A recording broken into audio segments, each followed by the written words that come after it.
with the first question for Lloyd. As we know, Elendil's inheritance has a huge impact on Middle Ground's history.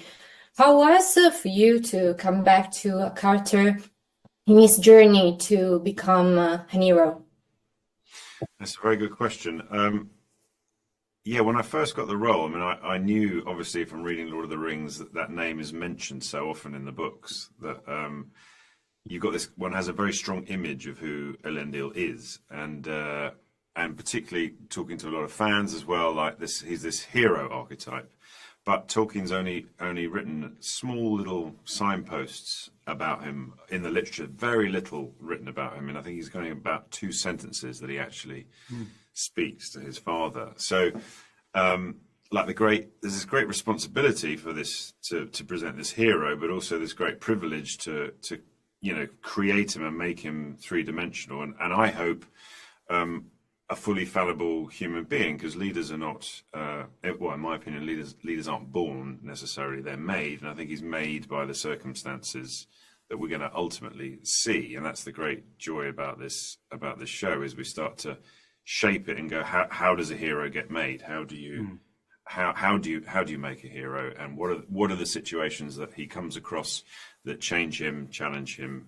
And look, I really hope that sometimes he makes the wrong decision. Sometimes we think, no, please don't do that. People are very, there's a preciousness around him because of his self-sacrifice at the end with Sauron, but somehow he still has to be a fully rounded, fallible human being with as many flaws as the rest of us.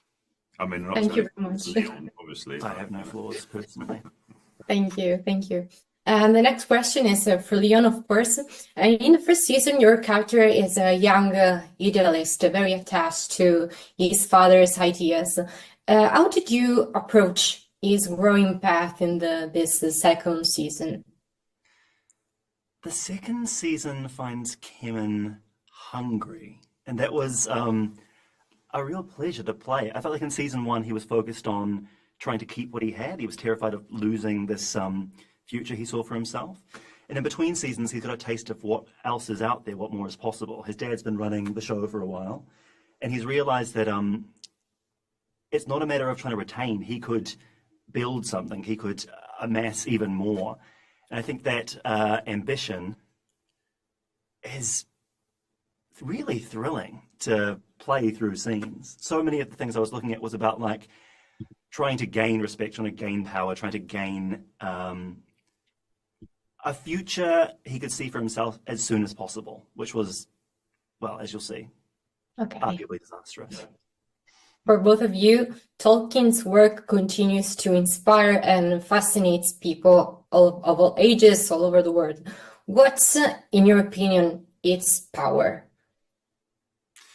It's a good question. I think what Tolkien did was he sort of he managed to condense the great myths of the world, really. I mean, it's obviously there's a Northern European bent to it because of his own Catholicism, and then he's taken some of the sort of Swedish, Norwegian myth too. But you feel like he's plucked from all of the great stories of all civilizations, and that's, I think, its enduring power, is that somehow by doing that, and he created a story that no matter what culture, what language you speak, it still connects with your heart, because it ultimately asking the question of what it is to be human, and what powers and what fate and what is there out above us that's affecting our decisions. I think there's I think he speaks to the heart, and he speaks to all people.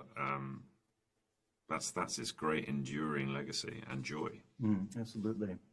Also, this capacity for incredible detail, but always connected to something primal that we understand as human beings. I feel like everyone we meet, even if they are living lives we could never imagine, we still understand them somehow. That's an incredible gift. Yeah, I think there's a lovely, when I was rereading the books, there's so many of those characters understand they have a fate. I think I remember a quote from years ago, man is the only animal that knows he's going to die, full stop, use well the interval.